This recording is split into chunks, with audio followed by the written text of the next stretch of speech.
नमस्ते दोस्तों। आज हम बात करेंगे पिता बना बेटे का दुश्मन बनी घटना पे।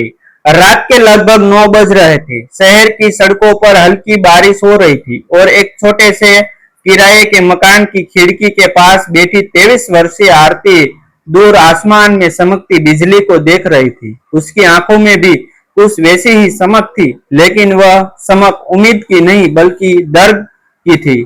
सामने मेज पर एक और रिश्ता टूटने की खबर पड़ी थी। लड़के वालों ने अचानक मना कर दिया था। कारण कोई स्पष्ट नहीं था, बस इतना कहा गया था कि कुछ बातें पता चली है, इसलिए यह रिश्ता आगे नहीं बढ़ सकता।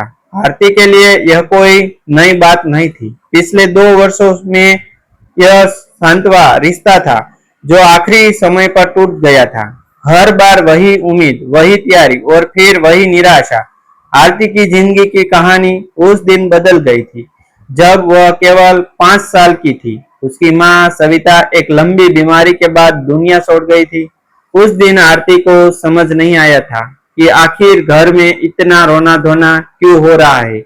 उसे सिर्फ इतना याद था कि उसकी माँ उसे सीने से लगाकर चलती थी और अब वह कहीं दिखाई दे नहीं रही थी। माँ की मौत के बाद घर में सन्नाटा सा गया था। उसके पिता महेंद्र कुछ महीनों तक उदास रहे, लेकिन फिर धीरे धीरे उन्होंने अपनी दुनिया अलग बसाने का फैसला कर लिया।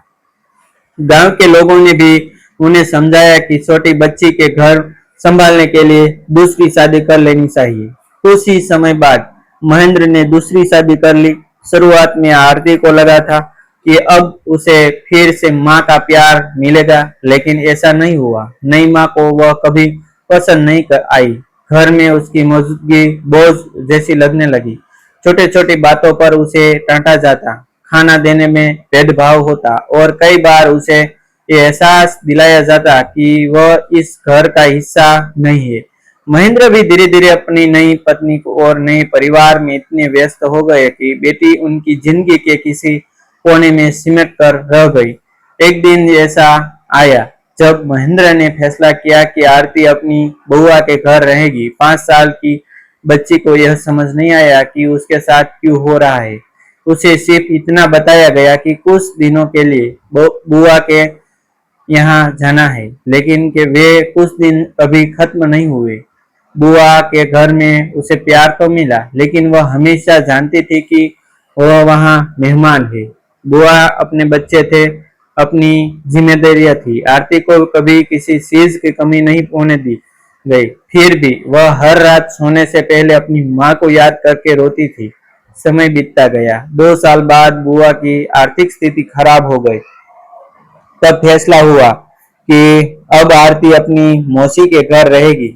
इस तरह उसकी जिंदगी एक घर से दूसरे घर के बीच झूलती रही। कभी बुआ का घर, कभी मौसी का घर, कभी नानी का घर। हर जगह उसे सहारा मिला, लेकिन अपना घर कहीं नहीं मिला।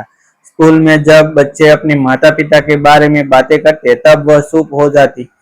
पेरेंट्स मीटिंग में जब दूसरे बच्चे के माँ बाप आते तब उसके साथ कभी बुआ होती तो कभी मौसी, कई बार तो कोई भी नहीं आता। उस समय उसे लगता था कि शायद दुनिया में वह अकेली है। जैसे जैसे आरती बड़ी होती गई, वैसे वैसे उसने अपने दर्द को अपनी ताकत बना लिया। पढ़ाई में उसका मन लगने लगा। उसने ठान लिया था कि वह अपनी जिंदगी खुद बनाएगी। दिन में पढ़ाई और शाम को बच्चे को ट्यूशन पढ़ाकर वह अपनी जरूरतों पूरी करने लगी। उसकी मेहनत रंग आई और उसने कॉलेज में अच्छे अंक हासिल किए। कॉलेज के शिक्षकों को उसकी कहानी पता चली तो वह भी उसकी मदद करने लगे। हर कोई उसकी लगन की तारीफ करता था, लेकिन जिंदगी हमेशा मेहनत का सीधा इनाम नहीं देती। कॉलेज खत्म होने के बाद जब उसकी शादी की उम्र हुई तो नई परेशानियां शुरू हो गई। रिश्तेदारों ने उसके लिए लड़के देखने शुरू किए। शुरुआत में सब कुछ सामान्य लगता। लड़के वाले आते, आरती से मिलते, उसकी शिक्षा और व्यवहार से प्रभावित होते। कई बार बात सगाई तक पहुंच जाती, लेकिन अचानक कुछ ऐसा होता कि रिश्ता टूट जाता। पहली बार जब ऐसा हुआ तो सब ने सोचा कि शायद लड़के वालों की कोई मजबूरी होगी। दूसरी बार हुआ तो लोगों ने उसे संयोग माना, लेकिन जब तीसरी चौथी और पांचवी बार भी यह हुआ तब सवाल उठने लगे, आखिर हर बार आखिरी समय पर क्या बदल जाता है। एक दिन आरती की मौसी के बेटे रोहित को एक ऐसी बात पता चली जिसने सबको हिला दिया। रोहित का एक दोस्त उसी गांव में रहता था जहां महेंद्र रहते थे। बातचीत के दौरान उसने बताया कि कई बार जब कोई रिश्ता आरती के लिए आता है तो महेंद्र खुद लड़के वालों से संपर्क करते हैं। वह कहते हैं कि लड़की के बारे में पूरी सच्चाई नहीं बताई गई है, फिर ऐसी बातें बताते कि जिससे सामने वाले लोग डर जाते हैं। कुछ बातें सच होती, कुछ बड़ा चढ़ाकर कही जाती और कुछ पूरी तरह झूठ होती। जब रोहित ने यह बात घर आकर बताई तो किसी को विश्वास नहीं हुआ। आखिर कोई पिता अपनी बेटी के रिश्ते क्यों तोड़वाएगा। लेकिन धीरे धीरे कई घटनाएं इस शक को मजबूत करने लगी। जिन परिवार ने रिश्ता तोड़ा था उनमें से कुछ लोगों ने इशारों में बताया कि उन्हें लड़की के पिता से कुछ जानकारी मिली थी, हालांकि वे खुलकर कुछ नहीं कहते। यह सुनकर आरती के पैरों तले जमीन खिसक गई। उसने हमेशा सोचा था कि भले ही उसके पिता ने उसे अपने पास नहीं रखा, लेकिन कहीं न कहीं उनके दिल में उसके लिए प्यार जरूर होगा। अब पहली बार उसे लगा था कि शायद वह भ्रम में जी रही थी। कई रातों तक वह सो नहीं पा सकी। उसके मन में एक ही सवाल घूमता रहा, क्या सचमुच अपने पिता उसकी खुशियां छीन रहे हैं। कुछ दिनों बाद एक नया रिश्ता आया। इस बार लड़का आदित्य एक निजी कंपनी में इंजीनियर था। उसका परिवार पढ़ा लिखा और समझदार माना जाता था। मुलाकात हुई तो सब कुछ अच्छा लगा। आदित्य ने आरती से लंबी बातचीत की और उसकी संघर्ष भरी जिंदगी सुनकर प्रभावित हुआ। पहली बार आरती को लगा कि कोई उसे उसके अतीत से नहीं बल्कि उसके व्यक्तित्व से देख रहा था। तो दोनों परिवारों ने आगे बढ़ने का फैसला किया। सगाई की तारीख तय होने लगी। घर में लंबे समय बाद खुशी का माहौल था। मौसी और बुआ दोनों उत्साहित थी। उन्होंने आरती के लिए कपड़े खरीदने शुरू कर दिए थे, लेकिन आरती के मन में कहीं न कहीं डर अब भी था। उसे लगता था कि कहीं फिर से कुछ गलत न हो जाए, और वही हुआ जिसका उसे डर था। सगाई से केवल 10 दिन पहले आदित्य के पिता का फोन आया। उनकी आवाज पहले जैसी नहीं थी।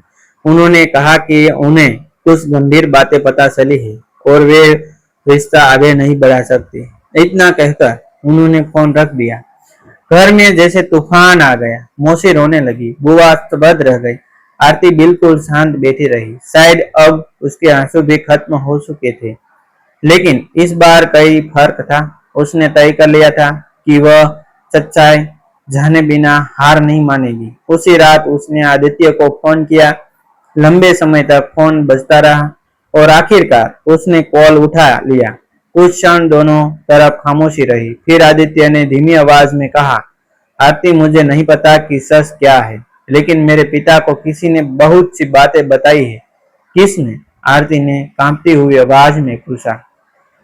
आदित्य कुछ सेकंड चुप रहा।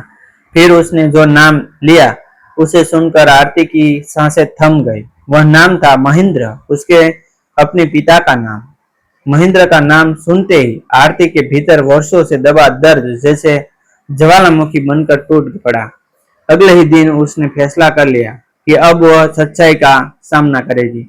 वह अपनी मौसी और रोहित के साथ सीधे उस गांव पहुंची जहां उसके पिता रहते थे। वर्षों बाद वह उस घर के सामने खड़ी थी जिसे कभी अपना घर समझती थी।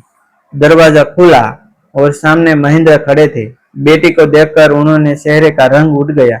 आरती ने बिना किसी भूमिका के सीधा सवाल किया, पूछा, क्या आप मेरे रिश्ते तोड़वाते रहे हैं? महेंद्र पहले तो बात टालने लगे, लेकिन जब आरती ने आदित्य और दूसरे परिवारों की बात बताई तो उनकी खामोशी जवाब बन गई। आखिरकार उन्होंने स्वीकार कर लिया कि कई रिश्तों में उन्होंने खुद फोन करके बातें की थी। यह सुनते ही आरती की आंखों से आंसू बहने लगे। उसने कहा, जिस बेटी को बचपन में छोड़ दिया, क्या उसकी खुशियां भी आपसे बर्दाश्त नहीं हुई? कुछ देर तक महेंद्र सिर झुकाकर बैठ रहे। फिर उन्होंने जो कहा वह सुनकर वह मौजूद सभी लोग हैरान रह गए। उन्होंने बताया कि दूसरी शादी के बाद घर में लगातार तनाव रहता था। उनकी पत्नी नहीं चाहती थी कि आरती की शादी में कोई आर्थिक जिम्मेदारी उन पर आए। समय के साथ महेंद्र इतने कमजोर और दबाव में आ गया कि उन्होंने बेटी से दूरी बना ली। जब भी कोई अच्छा रिश्ता आता, उन्हें डर सताने लगता कि शादी के खर्च, समाज के सवाल और पुराने रिश्तों की जिम्मेदारियां फिर उनके सामने खड़ी हो जाएगी। इस स्वार्थ और कमजोरी में उन्होंने कई बार लड़के वालों से ऐसी बातें कही जिससे रिश्ते टूट गए। आरती को यह सुनकर और भी दुख हुआ। उसे लगा कि उसके पिता ने एक बार नहीं बल्कि बार बार उसे खोया है। लेकिन उसी समय महेंद्र की आंखों से भी आंसू निकल पड़े। शायद वर्षों बाद उन्हें अपने कर्मों का बोझ महसूस हुआ था। उन्होंने कांपते हुए हाथ जोड़कर कहा, मैं अच्छा पिता नहीं बन सका। अगर हो सके तो मुझे माफ कर देना। माफी इतनी आसान नहीं थी। बचपन का अकेलापन, माँ का बिछड़ना, रिश्तेदारों के घरों में पलना और बार बार टूटते रिश्तों का दर्द एक पल में मिट नहीं सकता था।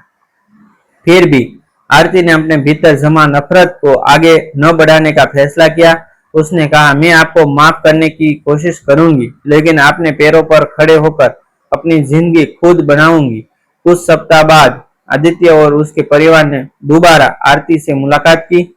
इस बार उसने बिना कुछ छिपाए अपनी पूरी कहानी बता दी।